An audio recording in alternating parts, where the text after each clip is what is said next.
నమస్తే, welcome to ఆధ్య media. నేను బాలు. మనతో పాటుగా ఉన్నారు సినీ నిర్మాత ముప్ప అంకమరావు గారు. వారితో మాట్లాడదాం. సార్ నమస్తే. నమస్తే సార్, ఇవాళ సూపర్ స్టార్ కృష్ణ గారి యొక్క 80వ పుట్టినరోజు జరుపుకుంటున్నాం. సో వారి యొక్క సినీ ప్రస్థానం గురించి, లేకపోతే వారితో మీకు ఏమైనా అనుబంధాలు ఉంటే అది మాతో కొంచెం పంచుకోగలుగుతారా? హీరో కృష్ణ గారు ముందుగా గుర్తుపెట్టుకోవాల్సింది ఏంటంటే, తెలుగు ప్రజలకి పరిచయం అక్కర్లేని పేరు. అవును, హీరో కృష్ణ గారు. హీరో కృష్ణ గారు ఎందుకన్నాను అంటే, యోధాన యోధులు ఎంతమంది ఉన్నా కృష్ణ గారి ముందు హీరో అంటే హీరో ముందున్న ఒకే ఒక్క నటుడు కృష్ణ గారు. ఓకే, నరశేఖర కృష్ణ గారు. ఎందుకంటారు ఎట్లా? అది ఆయనకి వరం. ఓకే, అంటే ఆయన్ని అలా సంబోధించడం జరిగేది. Okay okay. మిగిలిన వాళ్ళందరూ ఫలానా కథానాయకుడు నటించు, లేకపోతే నటరత్న నందమూరి తారక రామారావు గారు, విశ్వవిఖ్యాత నట సార్వభౌముడు, అలా నట సామ్రాట్ అక్కినేని నాగేశ్వరరావు గారు అలా సంబోధించడం జరిగేది. కానీ ఒక హీరో కృష్ణ గారిని మాత్రమే హీరో కృష్ణ అని చెప్పని టైటిల్లో వేయడం జరిగేది. ఓకే, అలాగే మన పోస్టర్ మీద కూడా ఉండటం జరిగేది. ఆ ఘనత సాధించిన వ్యక్తి కృష్ణ గారు. ఓకే. ఇప్పుడు ఆయన సాహసానికి మరో పేరు. అది ప్రజలందరికీ క్షుణ్ణంగా తెలుసు. ఆయన నిర్మించిన చిత్రాలు కావచ్చు, ఆయన చేసిన పాత్రలు కావచ్చు, దానికి ప్రత్యేక గుర్తింపు తీసుకురావడం జరిగింది. తొలిసారిగా ఆయన 1965లో ఆయన కథానాయకుగా నటించినటువంటి తేనె మనసుల చిత్రం విడుదలవడం జరిగింది. ఆదిత్య సుబ్బారావు గారి దర్శకత్వంలో వారి నిర్మాణ సంస్థలో అది విడుదలవడం జరిగింది. ఆ సినిమాకు ఒక విశేషం ఏందయ్యా అంటే, రంగుల చిత్రం కూడా అది. ఓకే, తొలి సాంఘిక రంగుల చిత్రం. అంటే ఆయన ప్రవేశమే రంగుల చిత్రంతో కథానాయకుడిగా ప్రవేశం చేయడం జరిగింది. ఓకే. ఆ తర్వాత తెలుగు చలనచిత్ర రంగానికి సరికొత్త సాంకేతిక పరిచయం చేసినటువంటి గొప్ప నటులు, కథానాయకుడు, మరి ఓ సంస్థకు అధిపతి అయినటువంటి హీరో కృష్ణ గారు. ఓకే. అలాగే ఈస్ట్మన్ కలర్, అలాగే తొలి సినిమా స్కూప్ చిత్రం, తొలి 70mm చిత్రం, ఇలా సరికొత్త సాంకేతికత ఏదొచ్చినా ప్రపంచంలో ముందుగా తెలుగు పరిశ్రమకు తీసుకొచ్చి తెలుగు పరిశ్రమ స్థాయిని పెంచినటువంటి నటులు హీరో కృష్ణ గారు. 70mm సింహాసనం కదా సార్? సింహాసనం అంటే. ఇప్పుడు ఆయన ప్రస్థానాన్ని తీసుకుంటే 3వ చిత్రంతో ఆయనకు ఒక స్టార్డమ్ అంటూ ఏర్పడింది. ఓకే. అది కూడా ఆ చిత్రం కూడా అపరాధ పరిశోధన, అంటే జేమ్స్ బాండ్. ఓకే. తెలుగు వారికి జేమ్స్ బాండ్ని పరిచయం చేసినటువంటి నటుడు కూడా సూపర్ స్టార్ కృష్ణ గారు. గూఢచారి 116 అఖండ విజయం సాధించడం పాటు ఆయనకు ఒక స్టార్డమ్ను ఏర్పాటు చేసింది. ఓకే. ఆ తర్వాత ఆయన స్థాయిని పెంచిన చిత్రం మోసగాళ్ళకు మోసగాడు. అంటే ఆయన పుట్టినరోజు సందర్భంగా ఈరోజు మళ్ళీ అది ప్రపంచవ్యాప్తంగా విడుదలవుతున్నందుకు మాకు చాలా ఆనందంగా ఉంది. ఓకే. అది వీక్షించడానికి వెళుతున్నాం. ప్రజలందరూ దానికోసం ఎదురు చూస్తున్నారు. అది ఎంత అఖండ విజయం సాధిద్దో చూద్దాం మరి. ఓకే. అంటే ఆయన స్టార్డమ్ను పెంచిన చిత్రం మోసగాళ్ళకు మోసగాడు. అంటే ఒక కౌబాయ్ చిత్రాన్ని మళ్ళీ మనకు పరిచయం చేశాడు. ఆ తర్వాత చాలామంది అలాంటి ప్రయోగాలు చేయడానికి ప్రయత్నం చేశారు, సఫలీకృతం కూడా కాలేదు. అవును, అంత గొప్పగా గూఢచారి చిత్రాల్లో కావచ్చు, లేకపోతే కౌబాయ్ చిత్రాల్లో కావచ్చు, ఇంక వేరే వాళ్ళు అంత ప్రజాదరణ పొందలేదు. పేరున్న నటీనటులు చేసినా కూడా ఆ స్థాయిలో వాళ్ళకి పేరు కూడా రాలేదు. ఇంక్లూడింగ్ మహేష్ బాబు కూడా కుమారుడు మహేష్ బాబుతో సహా కూడా రాలేదు. ఎందుకంటే ఆయన చూసిన కళతోటి, ఆయన చేసిన నటనతోటి అది మనసుల్లో గూఢచారి అంటే 116, కౌబాయ్ అంటే మోసగాడు, అది ప్రజల మనసుల్లో ముద్రపడిపోయింది. ఇక దాన్ని ఎవరు చెరిపేసుకునేంత గొప్పగా ఎవరు చేయలేకపోయారు. సాంకేతిక పెరిగినా కూడా ఆ స్థాయిలో ఎవరు నిర్మించలేకపోయాడు. అంటే అప్పటికే ఆయన అంత సాంకేతిక విలువలతో నిర్మించాడు అనేది మనం అర్థం చేసుకోవచ్చు. ఓకే. సో అట్లాగే సినిమా స్కోప్ చిత్రం వచ్చేసరికి అల్లూరి సీతారామరాజు. ఓకే. తెలుగు ప్రజలు మర్చిపోలేని మహోన్నతమైనటువంటి స్వాతంత్ర సమర యోధుడు అల్లూరి సీతారామరాజు గారు. ఆయన చరిత్రని ప్రజలందరికీ అద్భుతంగా తీసి ప్రజల మనసుల్లో అల్లూరి సీతారామరాజు అంటే కృష్ణ గారి అనే విధంగా ఆయన స్థిరపడిపోయాడు. అంటే అట్లా ఆయన ఏది తీసుకున్నా కూడా ప్రయోగమే కాకుండా పరిశ్రమకు ఉపయోగపడే విధంగా ఆ సాంకేతికతను తీసుకొచ్చి మనకి అప్పచేయటం జరిగింది. ఇక ఆయనతో పోల్చుకుంటే మీరు అన్నట్టు ఆయన పరిచయం అనేది ఆ మహానుభావుడితో నాకు 1986 నుంచి, అంతకుముందు ఈనాడు విజయవాడలో జరిగినప్పుడు కానీ షూటింగ్లకి నేను వెళ్ళినా కూడా దూరం నుంచి ఒక అభిమానిగా చూడటమే తప్ప ఆయనతోటి పరిచయాలు లేవు నాకు. ఓకే. 1986 నుంచి ఆయనతోటి నాకు పరిచయ భాగ్యం కలిగింది. ఎందుకంటే మేము సదాగా ఆయన అభిమాని కావటం వల్ల వారి అబ్బాయితోటి చిత్ర పరిశ్రమలో ఆ రోజు సామ్రాట్గా వస్తున్న రమేష్ బాబు గారితో చిత్రం నిర్మించాలనే తలంపుతోటి, అలాగే నా మిత్రుడు తర్వాత బొబ్బిల ధర సినిమాకి దర్శకత్వం వహించిన బోయపాటి కామేశ్వరరావు గారు, నేను, ఇంకొక వ్యక్తి ముగ్గురం కలిసి వెళ్ళటం జరిగింది. ఓకే. వెళ్ళి రమేష్ బాబు గారితో సినిమా చేయాలనే ఉద్దేశం వాళ్ళకి వెల్లడించటం, మేమిద్దరం ఒకే వయసు వాళ్ళం కావటం, ఆయనతోటి స్నేహం అది బాగా స్నేహంగా మారి ఓకే ఆయన దివంగతులు అయ్యేంత వరకు మా పరిచయం అలాగే కొనసాగడం జరిగింది. దురదృష్టం చిన్న వయసులోనే ఆయన దివంగతులు కావడం జరిగింది. అప్పటి నుంచి అంటే 1986 నుంచి వారితోటి ఆ పరిచయ భాగ్యంతో వారి దగ్గరికి వెళ్ళటం, వారి పలకరింపులను నోచుకోవటం, వారి ఆప్యాయతను పంచుకోవడం కూడా జరిగింది. ఓకే. అది నా పూర్వజన్మ సుకృతం.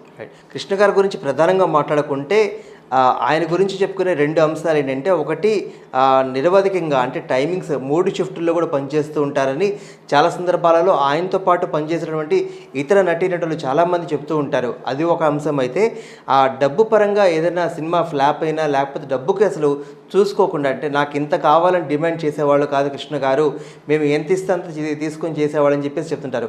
అది నిజమంటారా? వాస్తవం అండి.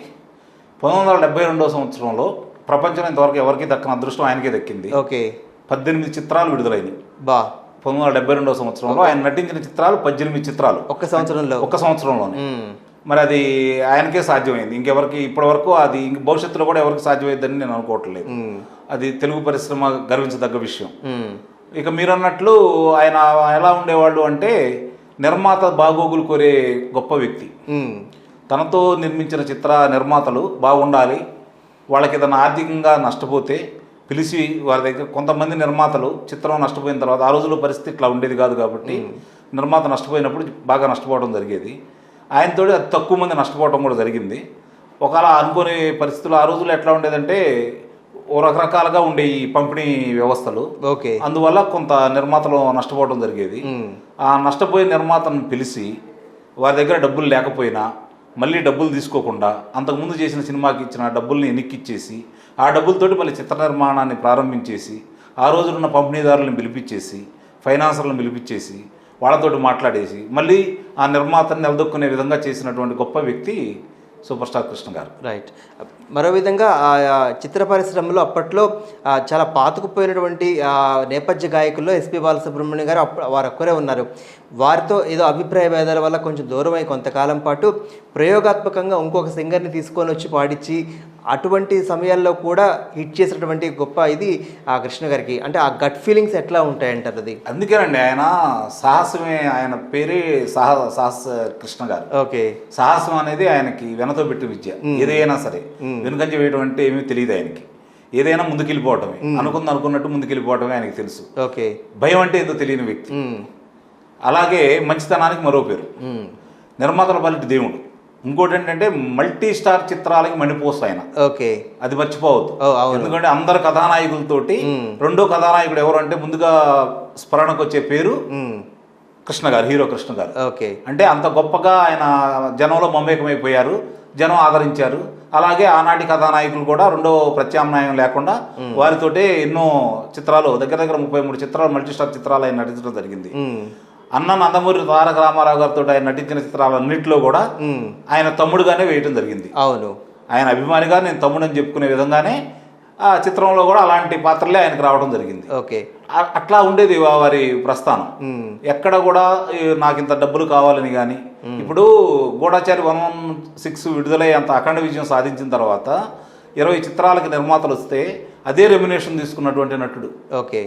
అంటే ఆయన ఈ రోజు నటినట్టులాగా మాలో ఒకేసారి డబ్బులు సంపాదించుకునే ఆలోచన కాకుండా, నిర్మాత ఏమైనా పర్లేదు మాకే డబ్బులు రావాలని కోరుకునే విధంగా కాకుండా, నిర్మాతలు బాగుండాలి, 4 సినిమాలు చేయాలి, ఆ 4 సినిమాల్లో నేనే ఉండాలనుకున్నాడు కాబట్టి 350 చిత్రాలు ఆయన చేయగలిగాడు. రైట్. మీరు నందమూరి తారక రామారావు గారు పేరు ప్రస్తావించారు కాబట్టి, అప్పట్లో అల్లూరి సీతారామరాజు గారు రామారావు గారు చేయాలని చెప్పేసి స్క్రిప్ట్ మొత్తం రెడీ చేసుకున్న తర్వాత ఏదో అనివార్య కారణాల వల్ల వారు చేయకపోవటం వల్ల కృష్ణ గారు చేశారు. కానీ కొంత కోపం ఏదో ఉంది కృష్ణ గారి మీద అని చెప్పేసి అప్పట్లో అనుకునేవాళ్ళు.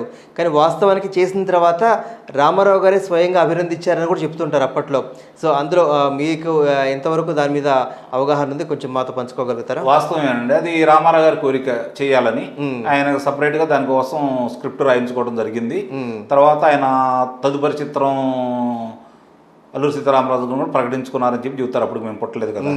సరే ఈ సినిమా జరిగేటప్పుడు కృష్ణ గారు ఈ సినిమా చేయాలనుకున్నప్పుడు రామారావు గారు నేను తీయాలనుకున్నాను కానీ అది కుదరలేదు, నువ్వు కూడా తీయొద్దు, నేను చేయను నువ్వు చేయొద్దు అని కూడా అన్నారని ఆయన సౌతాల్లో చెప్పుకోవడం కూడా జరిగింది. ఓకే, అంటే దానికి కారణం కూడా చెప్పారు. ఎందుకంటే అది సన్యాసి క్యారెక్టరు, కథానాయిక లేదు కాబట్టి జనరంజకంగా ఉండకపోవచ్చు, నేను చేయను నువ్వు కూడా చెయ్యొద్దు.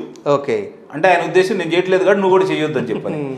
కృష్ణ గారు మొండే మనిషి కాబట్టి అనుకున్న చెయ్యాలి కాబట్టి 100వ చిత్రం ఒక చారిత్రాత్మక చిత్రం కావాలి కాబట్టి తెలుగువారి పౌరుషానికి ప్రత్యేకగా స్వాతంత్ర సమరయోధుడు కాబట్టి ఆయన చరిత్ర చేస్తే మనకి చిరకాలం గుర్తుంటుందని చెప్పి ఆయన తలంచడం, నిజంగానే ఆ చిత్రం సాహసోపేతంగా తీయటం, వారికి అంత అఖండ పేరు ప్రఖ్యాతులు రావటం, అది చరిత్రలో తెలుగు చరిత్రలో ఒక ప్రత్యేకమైన గుర్తింపు చిత్రంగా నిలిచిపోవడం కూడా జరిగింది. అప్పుడు కొంచెం మనస్పర్ధలు వచ్చిన మాట వాస్తవమే. తర్వాత పరుచూరి సోదరులు వచ్చిన తర్వాత వారితోటి ఈ స్క్రిప్ట్ చేయమని చెప్పని అన్న నందమూరి తారక రామారావు గారు అన్నారట.